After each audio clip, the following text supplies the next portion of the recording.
कौन बनेगा प्रधानमंत्री का कारवां आज जा पहुंचा है बिजनौर में। वो बिजनौर जहां पर राष्ट्रीय लोक दल का कब्जा पिछले 10 सालों से है। मगर सवाल ये कि विकास की दास्तान यहां अधूरी क्यों रह गई। आखिर क्यों बिजनौर की जनता विकास को तरस रही है। सबसे पहले मैं परिचय करा दूं अपने तमाम पैनल से। राष्ट्रीय लोक दल की तरफ से जैसे कि आप जानते हैं कि जयप्रदा चुनाव लड़ रही हैं, मगर उनकी नुमाइंदगी परवीन देशवाल कर रहे हैं। बीजेपी की तरफ से राजेंद्र सिंह चुनाव लड़ रहे हैं, मगर उनकी नुमाइंदगी यहां पर कर रहे हैं अशोक कटारिया। आम आदमी पार्टी के प्रत्याशी गौरव चौहान, उसी तरह से समाजवादी पार्टी के विजय दीप, बीएसपी के अनुज मलिक और निर्दलीय मोहम्मद अदीब। आप सबका स्वागत है। मगर उससे पहले हम आपको बता दें जो बड़ी खबर आ रही है सियासी कि आडवाणी मान गए हैं। मगर सवाल यही है कि जो पूरा ड्रामा चल रहा है भारतीय जनता पार्टी में, क्या वो भारतीय जनता पार्टी को नुकसान तो नहीं पहुंचाएगा, वो भी चुनावों के ठीक ऐन वक्त। अब वो गांधीनगर से चुनाव लड़ेंगे, ऐसा आडवाणी ने कह दिया है। तो आइए अब हम सिलसिला शुरू करते हैं कौन बनेगा प्रधानमंत्री का। और हर बार की तरह मैं सबसे पहले अपने पैनलिस्ट को 20-20 सेकंड देना चाहूंगा। इस 20 सेकंड में मेरे पैनलिस्ट को बताना होगा कि आखिर जनता उन्हें क्यों चुने। सबसे पहले बारी परवीन देशवाल जी आपका। जनता आपको क्यों चुने और आपके 20 सेकंड शुरू होते हैं अब।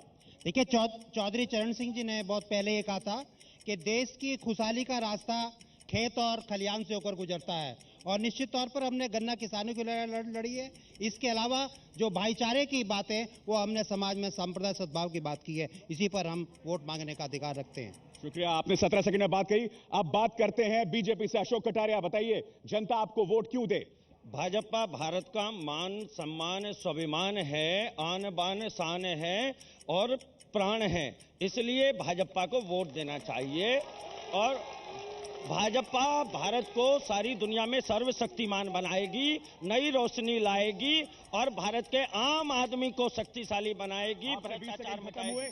अब बताइए गौरव चौहान, जनता आपको क्यों वोट दे। आप तो नए एक तरह से यहां पर आपने एंट्री मारी है। जी, ये आम आदमी पार्टी है और हम इस देश को एक विकल्प की राजनीति देना चाहते हैं। भ्रष्टाचार की जो मुहिम है उसमें लोग हमारे साथ आ रहे हैं और बहुत हमें इस बात का समर्थन मिल रहा है। जो लोकल मुद्दे हैं, जो गन्ना किसानों की हालत इन लोगों ने कर दी है आज की तारीख में, बिजली की व्यवस्था, कानून व्यवस्था उत्तर प्रदेश में बिल्कुल खत्म है। इस देश को आगे ले जाना है। अब बात करते हैं समाजवादी पार्टी के विजय दीप से। विजय दीप, समाजवादी पार्टी को बिजनौर की जनता मौका क्यों दे और आपके 20 सेकंड शुरू होते हैं अब।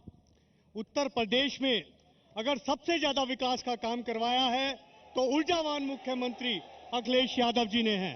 अखिलेश यादव जी ने जितनी भी योजना इस उत्तर प्रदेश में चलाई हैं वो एक बहुत बड़ी योजनाएं हैं, चाहे 108 योजना हो, चाहे 102 की योजना हो। आपका वक्त खत्म हुआ।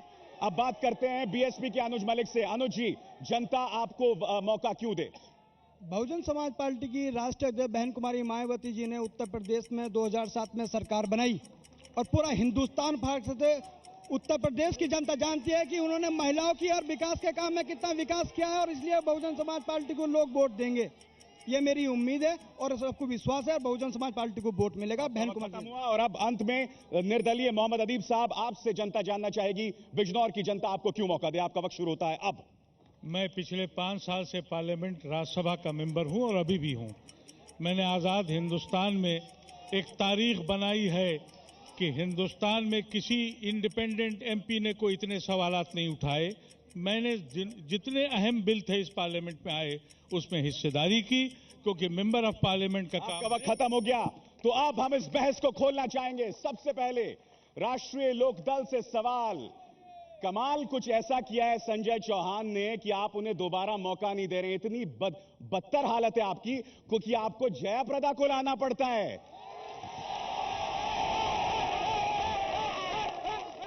देखिए, ऐसा कुछ नहीं है कि जयाप्रदा को किस लिए लाना पड़ता है। मैं तो ये कहना चाहूंगा कि राष्ट्रीय लोकदल और कांग्रेस के गठबंधन में 8 सीटें। जयाप्रदा का क्या लिंक है बिजनौर से, ये मुझे एक लिंक बता दीजिए।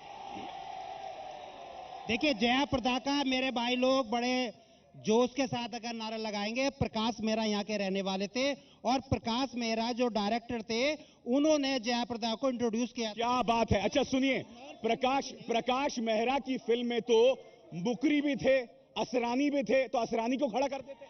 एग्जैक्टली। देखिए, ये किस तरह की बात है कि प्रकाश मेहरा की फिल्म में थी जयप्रदा, इसलिए उनको चुनाव लड़वाया जाए?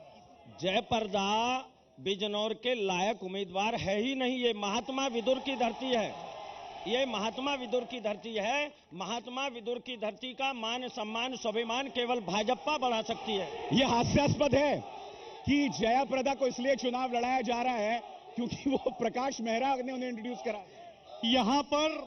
यहाँ पर कोई फैक्टर, कोई मोदी फैक्टर, कोई फैक्टर चलने वाला नहीं। यहाँ अगर फैक्टर चलेगा तो माननीय अखिलेश यादव जी का विकास। और वो सवाल मैंने आपसे नहीं पूछा। अनुज मालिक साहब, संजय चौहान ने सिर्फ एक सवाल पूछा लोकसभा में, सिर्फ एक सवाल, वो भी बिजनौर से मेरठ रेलवे लाइन, उसमें भी कुछ नहीं हुआ। क्या संजय चौहान असफल रहा इसलिए जयप्रदा का सहारा है? संजय चौहान जी जिस दिन से एमपी बने, बिजनौर की जनता शायद उनके चेहरों को अखबारों से जानती हो। संजय चौहान जी यहाँ नहीं आए। जनता यहाँ की इतनी त्रस्त है कि एक एमपी ऐसा मिला जिसे जनता ने अपने विश्वास के साथ जिताया था, वो यहाँ नहीं आए। आप भी सोचते हैं संजय चौहान को जनता नहीं पहचानती?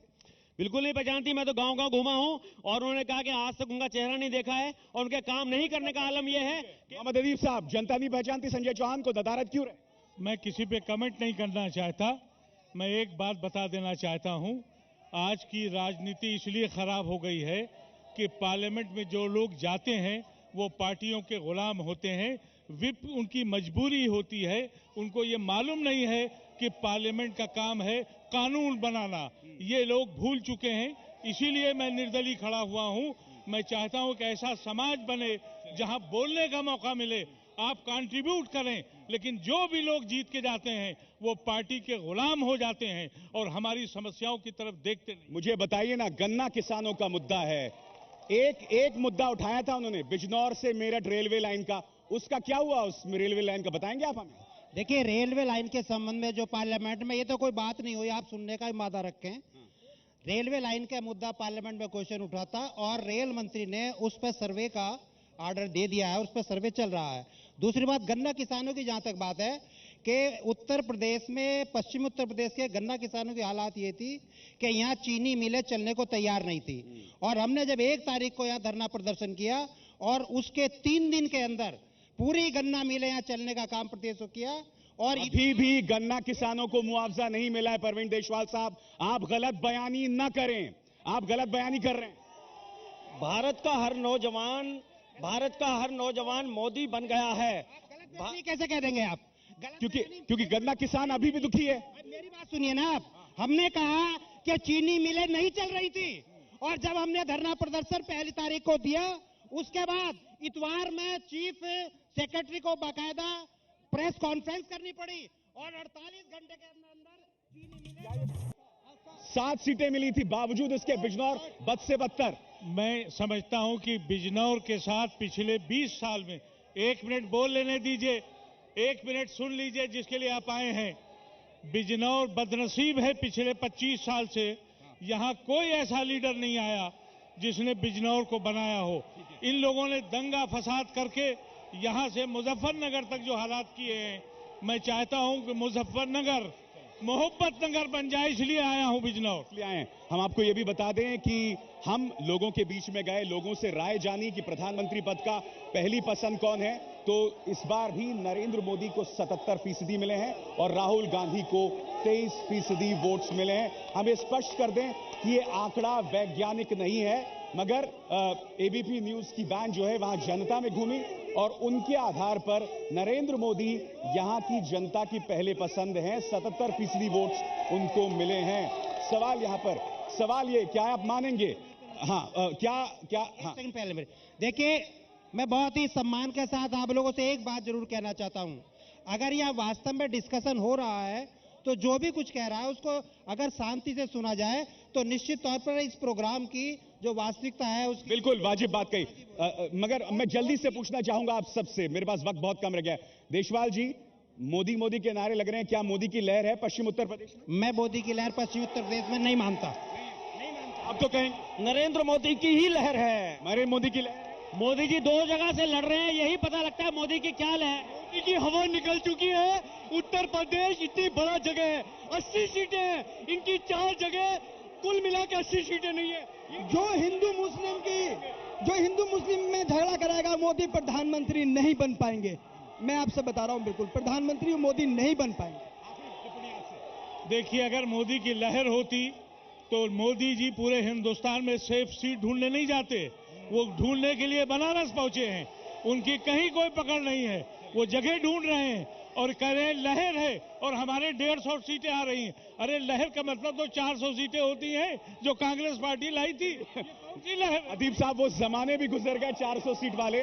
और कल हम मुलाकात कर रहे हैं मुरादाबाद में, जहां जनता के मुद्दे फिर हम लेके आएंगे। हम आपको यह भी स्पष्ट कर दें कि आप बड़ी तादाद में जाएं और अपने मताधिकार का इस्तेमाल करें। और 16 मई को एबीपी न्यूज पर सबसे तेज नतीजे देखें। बहुत बहुत शुक्रिया इस पूरी जनता का। और एबीपी न्यूज पर खबरों का सिलसिला जारी है।